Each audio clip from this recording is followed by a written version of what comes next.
Perdu dans l'immensité de notre monde et depuis 3 décennies, le plus grand pays d'Afrique semble être à l'écart du monde. Replié sur lui-même, miné par ses problèmes internes et éloigné des grands enjeux géopolitiques. El Jazeera, l'Algérie. Des centaines, des milliers d'Algériens. Et pourtant, le peuple algérien est bien vivant, comme l'a montré avec éclat le Hirak, ce mouvement massif de contestation pacifique qui a forcé au départ le président Bouteflika, très gravement malade, et son clan, après 20 ans de pouvoir sans partage. Cette ébullition surprend et inquiète les capitales occidentales. Pour elles, c'est la stabilité du régime algérien qui prime. La situation régionale est préoccupante, avec la multiplication des menaces et des tensions aux frontières de l'Algérie. À l'ouest, le conflit du Sahara occidental empoisonne les relations avec le Maroc. Au sud, les groupes armés djihadistes constituent une menace directe pour ses installations pétrolières et gazières. À l'est, alors que la Tunisie poursuit sa transition démocratique depuis le début des révolutions arabes, la Libye se disloque, déchirée par une guerre civile. Observez ce qu'a été la politique étrangère algérienne depuis les années noires du terrorisme jusqu'à la chute du président Bouteflika, en passant par le 11 septembre et les révolutions arabes, c'est comprendre ce qu'a été la stratégie des puissances occidentales vis-à-vis de l'Algérie et des pays du Sud. Des positions prises dans une contradiction toujours d'actualité. S'ingérer dans les affaires intérieures au nom de la démocratie et de valeurs universelles, et en même temps œuvrer à la sauvegarde de leurs intérêts économiques et sécuritaires. Une contradiction qui éclate au grand jour lorsque, dans les années 90, après 30 années de parti unique, l'Algérie entame son ouverture démocratique qui mène les islamistes aux portes du pouvoir. L'armée intervient et interrompt le processus électoral.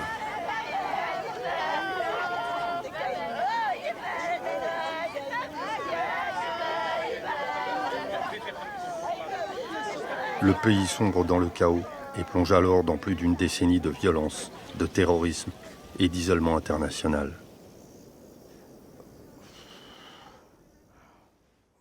On a survécu.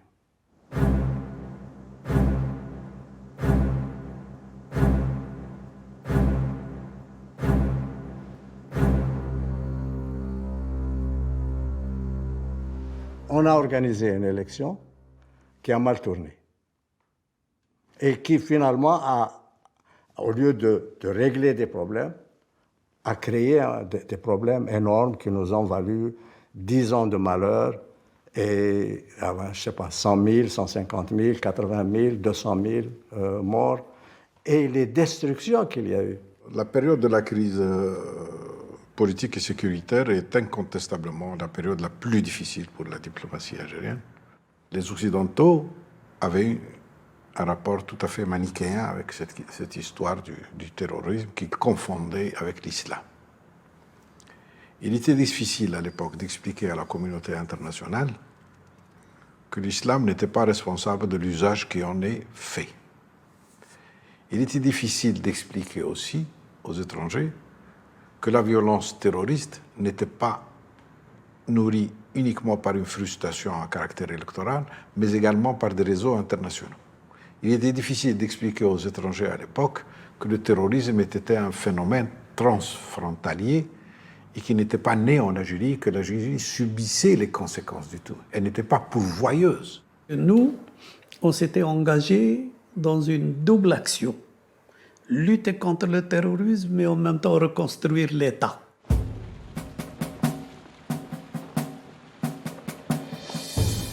J'ai assisté à beaucoup d'entretiens avec les envoyés américains qui sont carrément venus nous dire le pays n'est pas mûr pour la démocratie. L'objectif actuel, c'est la sécurité. La sécurité. Et la sécurité passe par une négociation entre l'armée et les islamistes.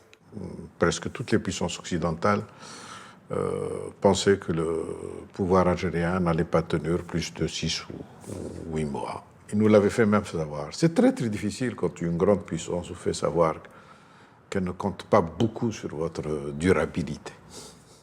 Au fond, moi, je ne me porte pas en juge de ce qui se passe en Algérie. Je dis seulement que ce qui n'a pas été accompli en cette circonstance jusqu'au terme prévu devra l'être.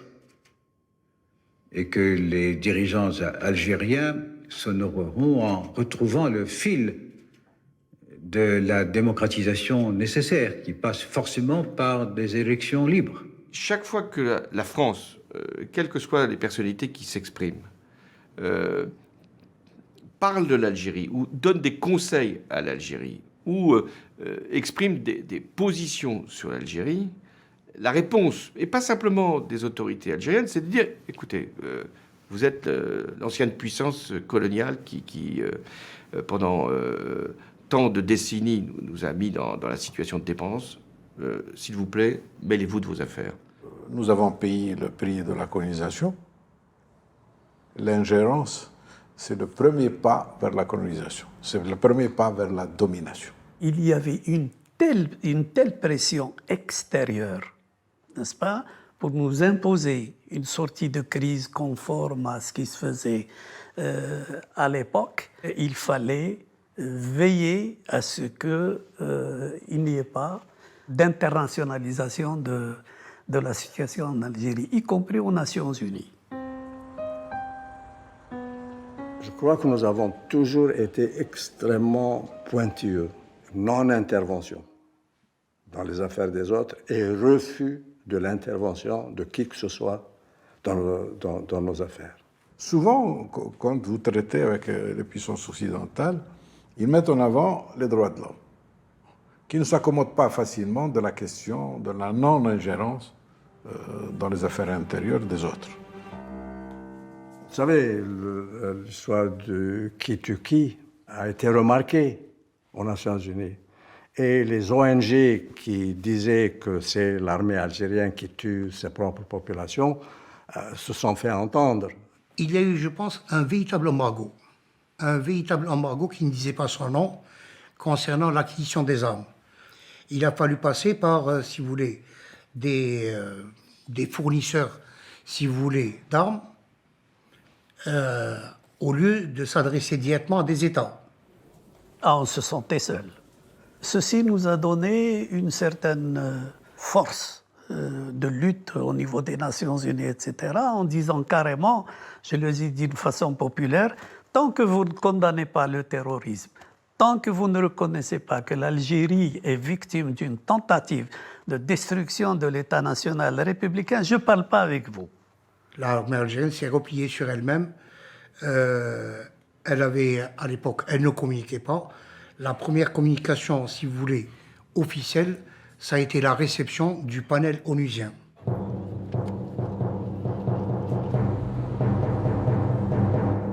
J'étais commandant du secteur opérationnel d'Alger.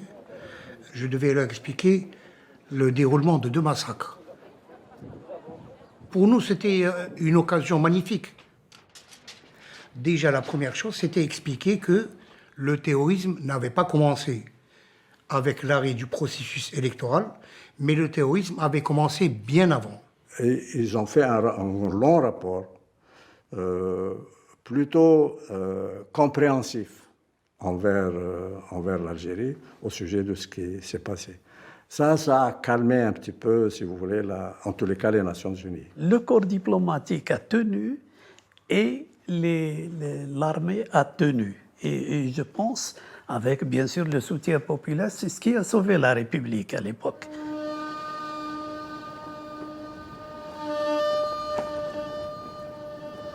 L'Algérie n'a pas disparu. Mais c'est vrai que le terrorisme, les islamistes qui ont fait tellement de mal, ont faibli déjà avant l'arrivée de Bouteflika.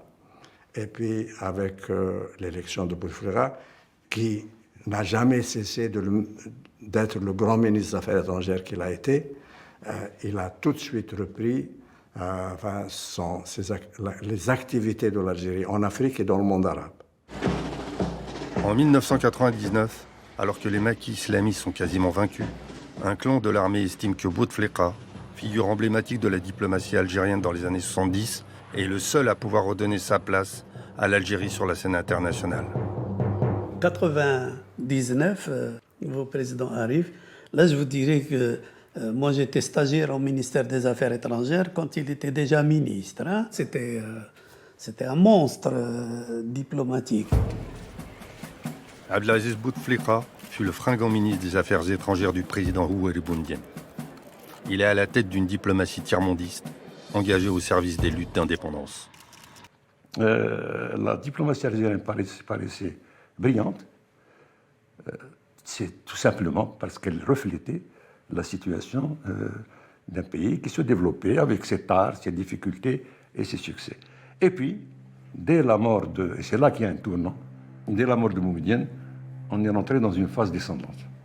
Le régime de Boumedienne, je le définirais comme étant un régime autoritaire, ou si on veut totalitaire, mais transparent, si vous voulez. Transparent, c'est-à-dire que Boumedienne n'a jamais dit aux Algériens « je vous apporte la démocratie ». Au contraire, il a pris le pouvoir en destituant un chef d'État, en le mettant en prison, en dissolvant l'Assemblée nationale, en gelant la Constitution et en se nommant. Une fois Boumedienne disparu, on a basculé dans un système encore plus autoritaire, si c'est possible, mais opaque. Bouteflika se voit comme le successeur désigné. L'armée et le FLN en décident autrement. C'est le début d'une longue disgrâce qui le poussera à l'exil. L'armée l'avait récusé et avait préféré choisir l'officier le plus ancien dans le grade le plus élevé, en l'occurrence Cheddi Ben Jdid. Il en voulait aussi au parti, puisque le parti à l'époque, FLN, l'avait exclu de ses rangs, il lui avait même demandé des comptes. Et donc, quand il est revenu, on savait pertinemment que, connaissant le bonhomme, qu'il était venu pour prendre sa revanche. Je ne suis pas un chercheur de pouvoir, pas plus que quelqu'un qui est atteint de messianisme politique. Si je n'ai pas un soutien franc et massif du peuple algérien, je considère qu'il doit être heureux dans sa médiocrité, et après tout, je ne suis pas chargé de faire son bonheur bien malgré lui. Je sais rentrer chez moi et y rester pendant 20 ans. Bouteflika lui-même dit qu'il a passé 20 ans à l'extérieur en exil. Mais pendant ces 20 ans, et même plus, l'armée s'est structurée, les services se sont ramifiés, etc. Par sédimentation, ça donne une véritable machine contre laquelle un homme aux mains nues ne peut absolument rien du tout. Et donc, enlevez-vous de l'idée que, simplement, revenons au bon sens. C'est moi qui vous désigne. Qui est le chef? Celui qui est désigné ou celui qui désigne?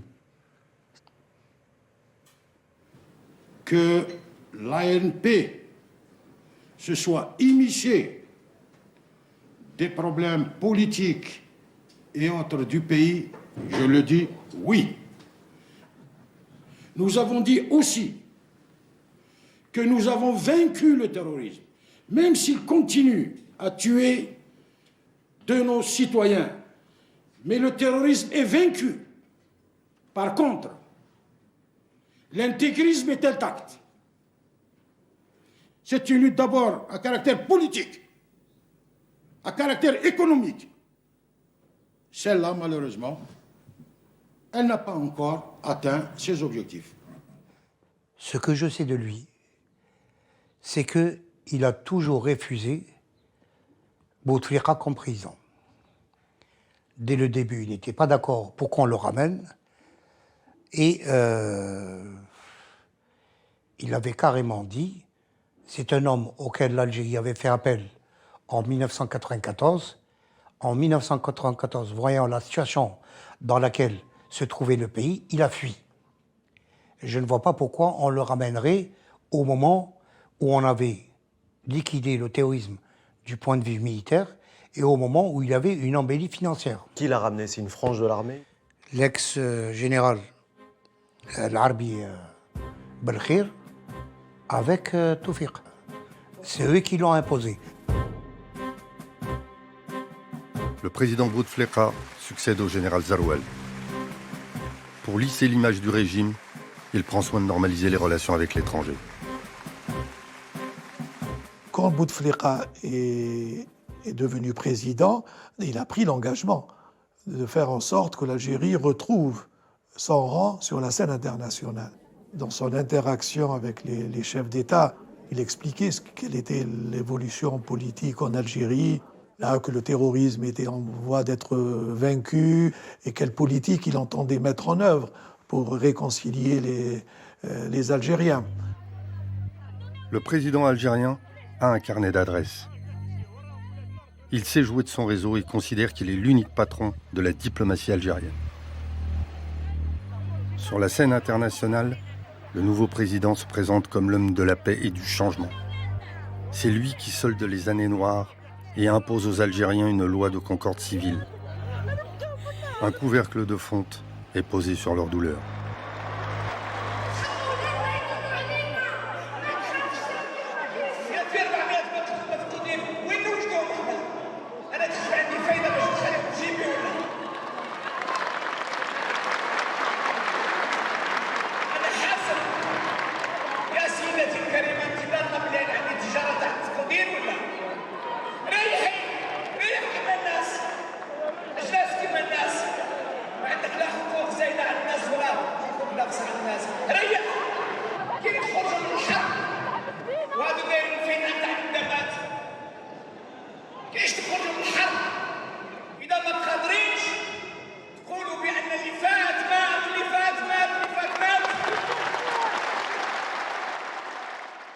Venir dire aux Algériens, c'est moi qui vous ai ramené la paix, ça veut dire faire abstraction de toutes des dizaines de milliers de personnes qui sont nées, qui sont mortes, civils et militaires, dizaines de milliers de personnes. Quelqu'un qui a vu des membres de sa famille se faire liquider ne peut pas pardonner. Il aurait fallu que la justice rentre. Il fallait faire intervenir la justice. Il fallait que la justice, si vous voulez, tranche. Ça n'est pas une décision politique. C'est un cas unique dans les questions de réconciliation dans le monde, du Guatemala au Pérou, en passant par l'Afrique du Sud, au Rwanda. Les expériences de réconciliation passent par le jugement des coupables. C'est ça la thérapie des victimes. Il fallait tout simplement dire aux Algériens, vous avez battu le terrorisme. Vous avez vaincu le terrorisme. Vous êtes les héros. Remettre le peuple au centre. À mon sens, c'est la deuxième confiscation après celle de l'indépendance, celle de 62.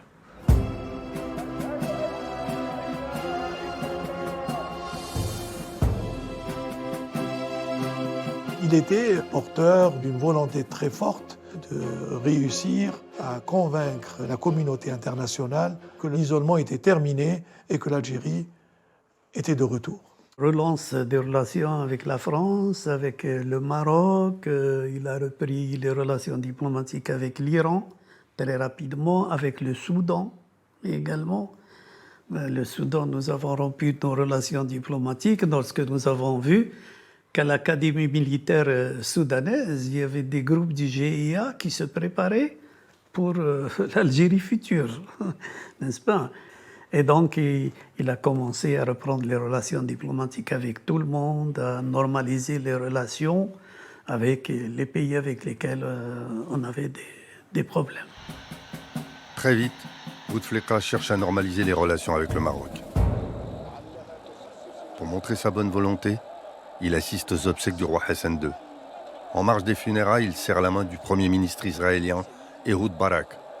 Geste symbolique en direction de Paris et Washington. Vous êtes vraiment décidé à faire la paix? Oui, c'est notre intérêt. Vous donnerez aux Arabes le même sentiment que Rabin? Oui. Hein? Oui. Oui, nous sommes déterminés à renforcer la sécurité d'Israël et à mettre un terme au conflit.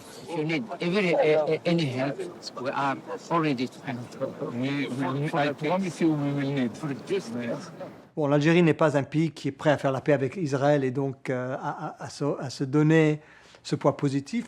Il ne joue pas le rôle négatif d'un pays paria non plus. Bouteflika, c'est un diplomate chevronné, c'est quelqu'un qui était diplomate avant de devenir président. Il connaissait très bien ses dossiers, il savait très bien il connaissait tous les rouages et de la région et au niveau global. Donc il y avait cet intérêt suscité par sa personne, mais je pense que l'Algérie a été vue pendant la période où je m'en suis préoccupé en tant qu'officiel. C'était toujours un intérêt un peu dérivé de notre intérêt sur le dossier israélo-palestinien, dérivé de notre intérêt sur l'Union maghrébine, dérivé de notre intérêt est-ce qu'on peut résoudre la question du Sahara occidental, qui a également pris pas mal de notre temps dans les années 90.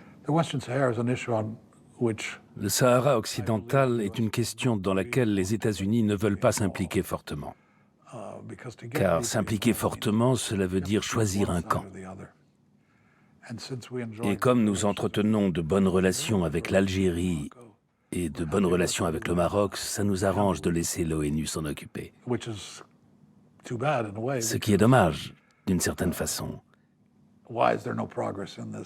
Car comment expliquer qu'il n'y ait aucune avancée dans ce dossier depuis 1975 ? C'est l'intérêt de tous d'avoir des conflits gelés. Ça entretient la flamme de la résistance ici ou le Grand Maroc ailleurs.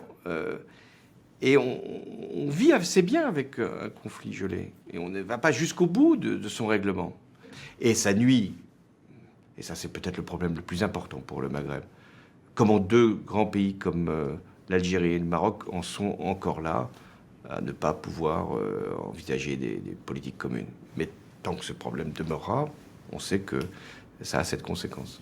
Sans n'eût été l'appui inconditionnel, permanent, aveugle de la France au Maroc, la question du Sahara occidental aurait trouvé son dénouement depuis très longtemps.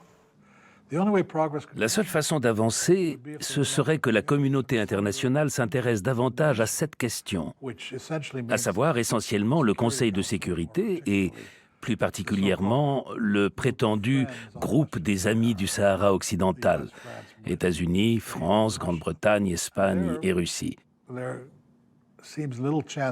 Mais il semble peu probable qu'il se passe quoi que ce soit, car il n'y a aucune unanimité entre ces acteurs sur l'action à mener. La politique étrangère, c'est toujours une question de priorité. Priorités qui peuvent être correctes ou incorrectes, mais c'est une question de priorité. Et pour les États-Unis, il y a toujours eu des problèmes centraux plus importants que la question de l'Afrique du Nord, du Maghreb en général. C'est évidemment le conflit israélo-arabe et les relations privilégiées avec Israël d'un côté. De l'autre côté, c'est le libre accès au pétrole. Et évidemment, depuis le 11 septembre en particulier, la lutte contre le terrorisme. Les priorités des pays occidentaux changent. L'expertise algérienne sur le terrorisme remet sa diplomatie au centre du jeu. Quelques jours après le 11 septembre, j'ai eu la chance d'être le premier à intervenir sur le terrorisme, les causes, la manière de le combattre. Immédiatement après, il y a eu une résolution qui est célèbre au Conseil de sécurité, la résolution 1373 sur le terrorisme, qui impose des sanctions au groupe Al-Qaïda, etc.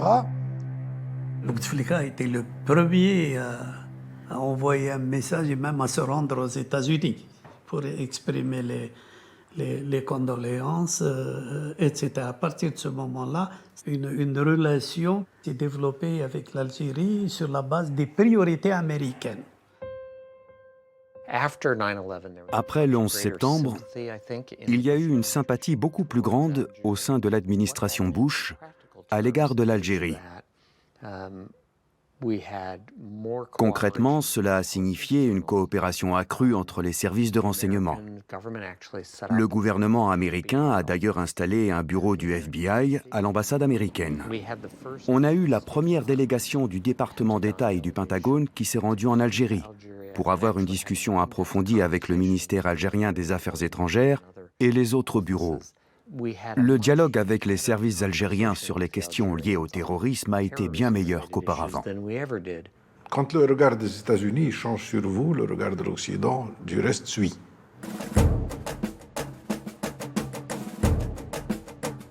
Beaucoup de pays nous l'ont dit, à titre officiel, qu'ils regrettaient de n'avoir pas compris à temps ce phénomène du terrorisme international et son déplacement de l'Afghanistan, Moyen-Orient, Maghreb, Sahel. La lutte contre le terrorisme sert de prétexte pour l'invasion de l'Irak. Qu'importe que Bagdad n'ait aucun lien avec Al-Qaïda, les États-Unis accusent l'Irak d'être une menace d'autant plus grande qu'il posséderait des armes de destruction massive. Colin Powell est venu exposer des photos prises de labos mobiles, etc. Et Colin Powell était tout à fait convaincu par les éléments de preuve qu'il avançait. Moi, je vois des photos, je ne sais pas à quoi ça rime, d'où elles viennent. Je n'ai aucune idée, aucune possibilité de vérifier l'authenticité de ces images que vous nous présentez. Et Colin Powell, jusqu'à ce jour, considère que sa plus mauvaise expérience publique, ça a été ce passage au Conseil de sécurité dans lequel il a raconté des bobards à la communauté internationale. Dans ce temple des Nations Unies, nous sommes les gardiens d'un idéal. Nous sommes les gardiens d'une conscience. La lourde responsabilité et l'immense honneur qui sont les nôtres doivent nous conduire à donner la priorité au désarmement dans la paix. All the decades of deceit and cruelty have now reached an end. Saddam Hussein and his sons must leave Iraq within 48 hours. Les capitales arabes n'ont guère réagi à l'invasion de l'Irak. Et le président Bouteflika s'en tient à une prudente opposition de principe. Nous sommes entrés au Conseil de sécurité juste après l'occupation de l'Irak. Et l'Algérie donc, avait la très lourde responsabilité de négocier de transfert de souveraineté au peuple irakien. Donc c'était une négociation extrêmement ardue, extrêmement compliquée, parce que les Américains ne voulaient pas lâcher, et il fallait donc obtenir chaque fois, essayer d'avoir des concessions de leur part. Donc l'Irak était très certainement, et resté pendant les 2 ans que j'étais au Conseil de sécurité, un sujet extrêmement brûlant sur lequel la diplomatie algérienne, le président de la République, avait un regard permanent. Quand j'étais ambassadeur, le gouvernement algérien me demandait souvent s'il ne pourrait pas obtenir une invitation pour une visite d'État du président Bouteflika à Washington. Je leur répondais que cela pourrait poser des problèmes à Washington si, par exemple, le président faisait une déclaration sur l'Irak et qu'ensuite, le président Bouteflika se tenait à ses côtés lors de la conférence de presse et exprimait son profond désaccord. J'expliquais que ce genre de situation serait une source d'embarras pour les Américains et qu'ils risquaient donc d'être réticents à inviter le président Bouteflika. Je pense que d'une certaine façon, le pouvoir algérien voulait une relation privilégiée avec les États-Unis, en dépit de l'Irak.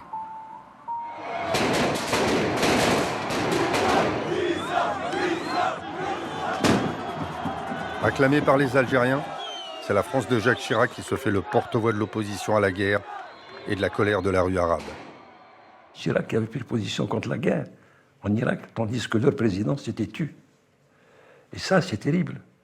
Et j'ai fait une lettre ouverte en raison de ce silence à Bouteflika pour lui dire on ne sera jamais respecté par les États-Unis, ni par Israël, ni par personne d'autre tant que nous ne respecterons pas nous-mêmes. Et nous ne respecterons pas nous-mêmes en tant que pouvoir, nous n'irons pas chercher notre protection en tant que pouvoir auprès du peuple algérien. La guerre en Irak fait flamber les cours du pétrole. L'argent rentre à flot dans les caisses de l'État. L'Algérie n'est plus ce pays qui fait appel au FMI pour échapper à la banqueroute. C'est désormais un marché qui attire des légions d'entreprises chinoises, turques, indiennes, russes et européennes.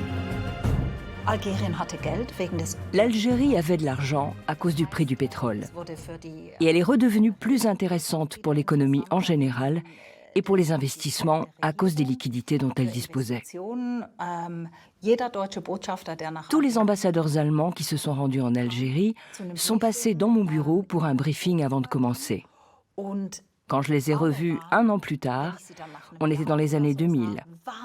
Ils étaient tous incroyablement optimistes. Ils disaient « ce pays va se démocratiser, il y aura des réformes, l'économie va s'ouvrir, tout va changer ». Mais 2 ou 3 ans après, ils étaient relativement désillusionnés et pessimistes.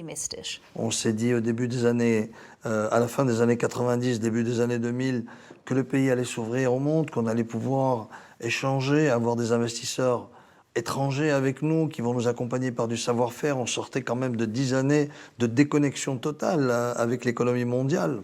Bon, les choses ne se sont pas passées comme ça. Tant que le pétrole avait une certaine densité géostratégique, nous avions suffisamment d'argent pour faire les réformes nécessaires pour construire une société qui fabrique elle-même ses richesses. C'est ça, le crime qui a été commis contre l'Algérie. Ce système économique est un système totalement obsolète, puisque le pays n'est pas à proprement parler une économie de production diversifiée. C'est une économie qui exporte des hydrocarbures et qui redistribue des revenus.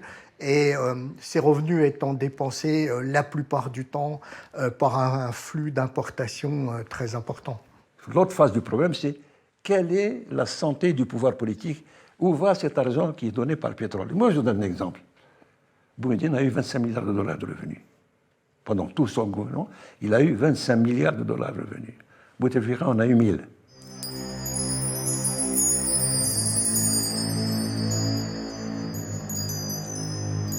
S'extasier ou s'étonner des investissements de Bouteflika, je pense qu'il ne faut pas le faire. Il était plutôt dans un investissement personnel. Il était là. Il a abouti à son projet de devenir président de la République. Il a pris tous les leviers de pouvoir, il les a concentrés entre ses mains. Et il n'a plus besoin de l'économique, mais il avait besoin simplement dans son entourage direct de gens qui allaient capter la rente financière qui lui servait pour payer X, Y ou stabiliser telle ou telle région. Ça me donnait le sentiment d'être dans une économie un peu médiévale, dans laquelle les seigneurs avaient droit à tout, de violer toutes les règles de la société. Les lois se faisaient en fonction des besoins de chacun, des groupes de pression et de lobbies, et l'argent public n'était pas contrôlé. C'est le grand problème. Ça renvoie à l'opacité dans la prise de décision, ça renvoie à la cooptation, ça renvoie à la gestion et à la distribution de la rente, ça renvoie, n'ayons pas peur de le dire, pendant une certaine période à la corruption et au passe-droit, et la montée en puissance d'un certain nombre d'oligarques qui très clairement ont privatisé l'État. Le problème, c'est que tout le monde considère l'Algérie comme un marché, et personne ou très peu de monde considère l'Algérie comme un lieu d'implantation. Et une grosse partie de notre retard économique et une grosse partie de nos soucis économiques proviennent de là. Alors maintenant, le débat, ce n'est pas qui est responsable du manque d'investissement, c'est aussi les lois algériennes qui changent beaucoup. L'instabilité juridique en Algérie est extrêmement importante. La bureaucratie, la corruption fait que les étrangers n'investissent pas beaucoup en Algérie. Ça aussi, c'est une réalité. L'investisseur pense d'abord, bien sûr, au marché, aux ressources, mais aussi à la sécurité, à l'avenir, à la visibilité. Donc nous ne sommes pas encore dans un État qui est visible, donc crédible, à cause de notre difficulté à rentrer dans l'État de droit.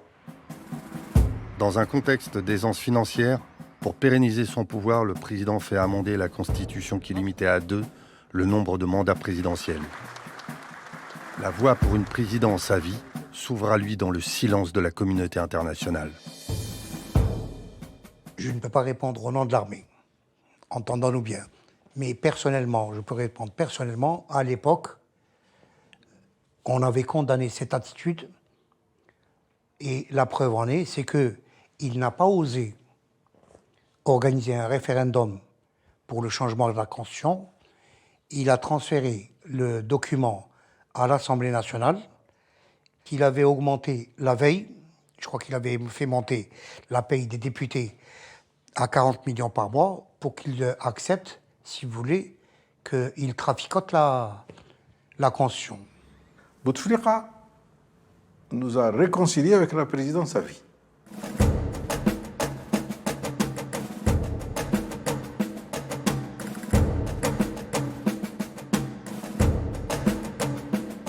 Il avait choisi d'être Mugabe au lieu de choisir la voie de Mandela. Donc, pour voir le choix du président de la République aller contre le courant de l'histoire. Ben Ali, Moubarak, Kadhafi. Le mur de la peur tombe dans de nombreux pays arabes. D'abord en Tunisie, puis en Égypte, dans le Golfe, en Syrie, au Maroc et en Libye. Les manifestants défient la répression des forces de l'ordre et réclament un changement de régime et le droit à la dignité. L'ère du temps est à la révolte et aux espérances démocratiques. Depuis les indépendances, tous les pays arabes vivaient sous le même système politique, basé sur la personnalité d'un chef, sur son pouvoir politique exercé à travers les médias, à travers les services secrets, à travers la corruption. Et le pouvoir étant considéré quasiment comme un butin de guerre. C'était ça le modèle.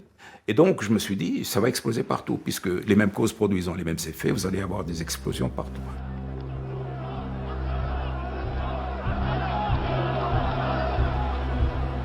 L'État qui avait d'argent a ouvert la bourse, ils ont commencé à augmenter les salaires. Ça nous avait épaté à l'époque, des augmentations de 115, de 200%. Ils ont payé pour avoir la paix sociale. Le régime a eu peur. Il a eu peur quand on voit ce qui est arrivé à Kadhafi ou la fuite du Tunisien. Le régime a eu peur. Il fallait rassurer les Algériens. J'ai tout fait pour les rassurer. J'ai reçu le président Bouteflika. Je n'ai pas eu l'impression qu'il comprenait que quelque chose était en train de changer fondamentalement. Et que le rôle des grands hommes d'État, c'est d'accompagner ces événements, de surfer sur la vague, et non pas de s'opposer à la vague. Beaucoup de nos hommes politiques, d'abord, ne voient pas la vague. Et quand la vague, elle est là, au lieu d'essayer de la chevaucher pour qu'elle les amène aussi loin, d'accompagner cette vague, ils s'y opposent. En réalité, tous les dirigeants de nos pays peuvent diriger le travail qui consiste à introduire ces changements. Mais s'ils ne le font pas, ça se fera à leur détriment. On n'a jamais accepté ce concept de printemps arabe et on s'est caché derrière cet argument comme quoi nous ne sommes pas concernés. Il y avait, je crois, une spécificité algérienne sur laquelle eux-mêmes insistent ou insistaient en disant nous, Algériens, nous avons fait notre printemps arabe en 1988 et nous avons connu une période de liberté démocratique. Donc, ce sont les autres pays, dans le fond, qui nous suivent à 10 ans, à 15 ans de distance. Le président de la République a fait un discours ascétif et il a dit qu'il faut maintenant transmettre le pouvoir aux jeunes. Puis les choses se sont terminées. Ça a duré 3 mois. Et il a fait quelques concessions de forme. Le président a annoncé son départ, mais en réalité, il n'est jamais parti.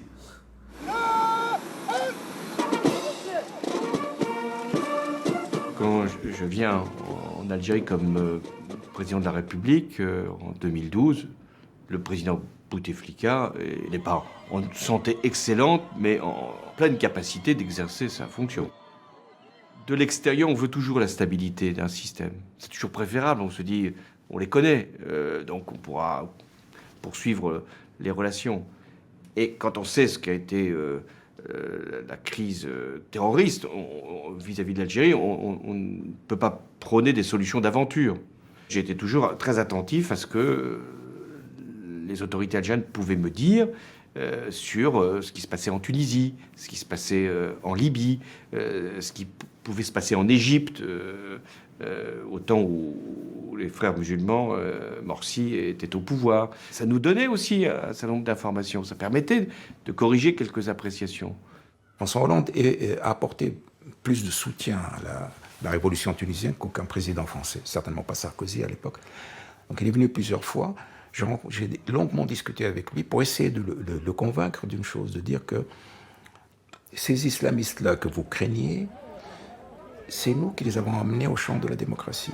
Nous ne sommes pas allés dans le champ de l'islamisme. Et le problème était le même en Algérie et au Maroc. Et ces révolutions démocratiques vont absorber une composante qui s'appelle la composante islamiste. Et il n'y a pas de crainte. Je ne sais pas s'il m'a cru ou s'il m'a pris pour un naïf. Mais ce qui est sûr et certain, c'est que si on n'avait pas fait ça, ben on serait retombé encore une fois dans la guerre civile ad vitam aeternam. We meet at a time of great tension between the United States. Le président Obama s'est vu un peu comme celui qui allait essayer de réconcilier les États-Unis avec le monde musulman. Et surtout lorsque certains dirigeants islamistes viennent au pouvoir après 2011 en Égypte, en Tunisie, je pense qu'il se dit, nous devons essayer d'ouvrir un chapitre avec un dialogue avec les islamistes. I've come here to Cairo to seek a new beginning between the United States and Muslims around the world. One based on mutual interest and mutual respect. Ce rapport entre États-Unis et islamistes est empreint de toutes ces choses, comme je l'ai dit, d'une fascination, d'un sentiment de rejet, sentiment de crainte et de frayeur né du 11 septembre, et en même temps parfois de ce sentiment pragmatique, eh bien, s'il y a des démocraties, s'il y a des élections démocratiques et que les islamistes l'emportent, comment est-ce qu'on peut ne pas traiter avec eux? Et tout cela est mélangé, ça donne des résultats un peu contradictoires. Mais la première expérience, c'est avec l'Algérie. Les Américains se sont mis à se demander si finalement le printemps arabe n'était pas lourd de conséquences pour la stabilité du monde arabe qui était en train de voler en éclats et pour la pérennité de leurs intérêts. En Libye, l'élan révolutionnaire cède la place à la guerre civile. Très vite, les puissances occidentales s'ingèrent dans le conflit et décident, au-delà de leur mandat, de faire tomber le régime. Et la France qui lève maintenant la tête et veut attaquer la Libye. Est-ce que tu veux attaquer la Libye, espèce d'idiot? C'est nous qui allons t'attaquer. Viens et essaye de nous attaquer. Monsieur Kadhafi, il a en main sa situation personnelle. Il part et il évite bien des souffrances au peuple libyen. Il s'entête et lui-même en paiera les conséquences. L'Algérie, officiellement, diplomatiquement, avait réagi aux agissements du président français. Il ne faut pas oublier que le mandat de l'ONU n'a pas donné les pouvoirs à ces pays pour liquider un président d'un pays. On nous a menti. On nous a dit qu'on ne voulait pas intervenir pour changer le régime, et c'est pas ce qui s'est passé. On a tout fait pour changer le régime. On a changé le régime de l'extérieur. Il y avait une réunion que le président Sarkozy avait tenue à Paris. Les Africains lui ont dit, si vous voulez la retarder d'un jour ou deux, parce que nous avons 5 chefs d'État qui vont aller à Tripoli voir Kadhafi. Les Européens, la France, ont refusé. Moi, je pense que les Africains auraient pu convaincre Kadhafi de s'en aller. L'intervention de l'OTAN mène à la mort de Muammar Kadhafi et à l'implosion de la Libye. Dans le Sahel, aux portes de l'Algérie, les armes provenant des anciens stocks du régime libyen tombent entre les mains de multiples groupes qui sévissent aux frontières du djihadisme et de la contrebande. Lorsqu'Alain Juppé, ministre des Affaires étrangères, est venu à Alger, il a été reçu par le président Bouteflika qui avait dit à Alain Juppé « Vous allez déstabiliser toute la région, y compris l'Algérie, et le Sahel, les pays du Sahel, parce que les groupes terroristes passeront de Libye au Sahel. » Je pense que là, la responsabilité, elle est grande des pays occidentaux. C'est que, après la chute de Kadhafi, il fallait être beaucoup plus présent pour aider le gouvernement de transition à assurer la paix et la stabilité. Et on l'a payé très cher. La situation se détériore rapidement au Mali et au Niger. En Algérie s'installe la sensation oppressante d'un encerclement. De multiples foyers d'instabilité deviennent autant de menaces potentielles. Après, je viens en 2012 avec une préoccupation politique qui est le Mali et la lutte contre le terrorisme. Et là, j'ai trouvé une écoute. En disant, nous sommes conscients que ce qui se passe en ce moment au Mali peut avoir des conséquences pour toute la région et bien sûr pour l'Algérie. C'est ce qui a permis quand même le fait que l'Algérie nous a autorisé les avions français à survoler l'Algérie et à pouvoir intervenir. Ce qui n'était quand même pas facile pour l'Algérie, compte tenu de l'histoire. La réponse n'a pas marché. Et sur la question des groupes djihadistes au Mali, que ce soit les Français, que ce soit les pays africains eux-mêmes, plus on a injecté de forces sécuritaires pour lutter contre le terrorisme, plus le nombre d'incidents terroristes s'est accru. La courbe elle est spectaculaire lorsqu'on regarde ces deux courbes qui croissent en même temps. Et là, nous avons suggéré à maintes reprises que l'Algérie pourrait jouer, avec son expérience, un rôle pour essayer de suggérer des pistes de résolution avec une diplomatie forte, si elle en avait aujourd'hui la capacité, l'intérêt, les ressources. Avec une diplomatie forte, elle pourrait jouer un rôle plus important. La place qui nous est due, nous l'avons perdue. Voilà. Elle est petite, mais avant, nous la remplissions vraiment. Maintenant, nous l'avons perdue, aux yeux aussi bien de nos frères africains que de nos frères maghrébins ou de nos amis européens. Depuis 2013, le chef d'État algérien ne s'exprime plus en public.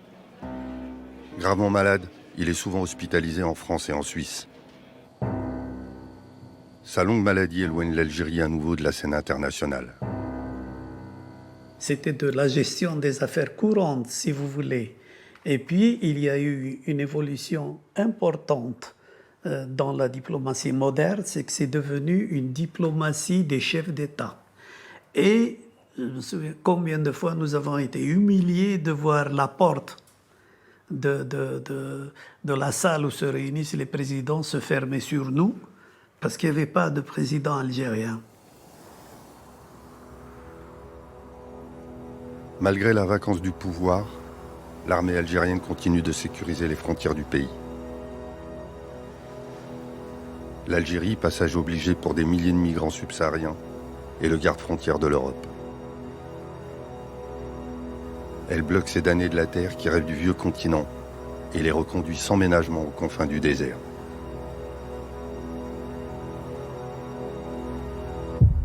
Les Occidentaux ont besoin, de l'autre côté de la Méditerranée, de régimes dictatoriaux qui sont là, encore une fois, pour être les sous-traitants contre la guerre contre le terrorisme et l'immigration, et avec lesquels ils font des contrats.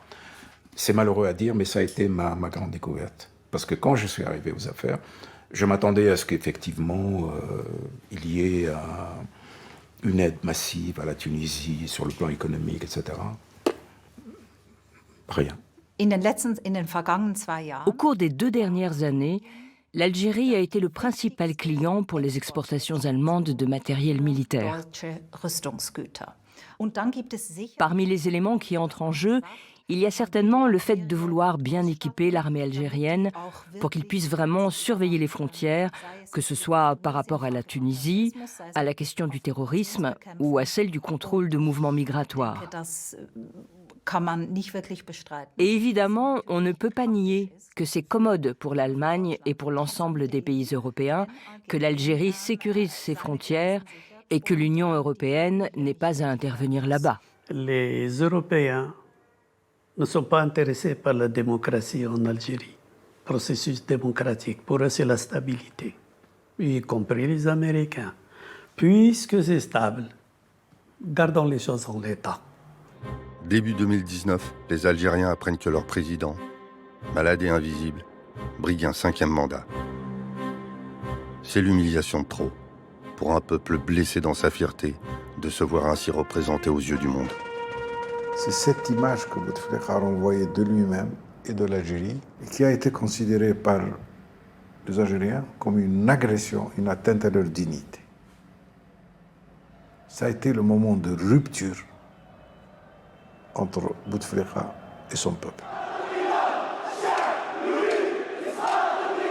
La jeunesse algérienne s'empare de la rue pour réclamer pacifiquement un changement radical du système politique. Un mouvement populaire qui force l'admiration du monde. Maître du temps, le Hirak réinvente tous les possibles. Beaucoup de gens, comme moi, pensaient que les jeunes Algériens étaient apolitiques, qui ne s'intéressaient pas à la chose politique. Et ce qu'a révélé le Hirak, c'est que les jeunes Algériens sont extrêmement politisés. Ils sont beaucoup plus politisés que nous l'étions à leur âge.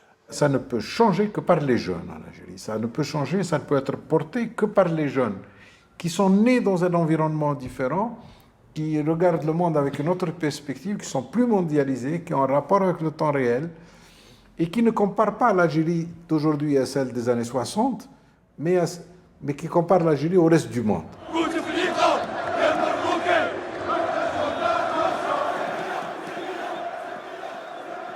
Pendant 15 siècles, nous avons été des peuples de sujets. Nous étions les sujets de l'État, nous étions les sujets du prince.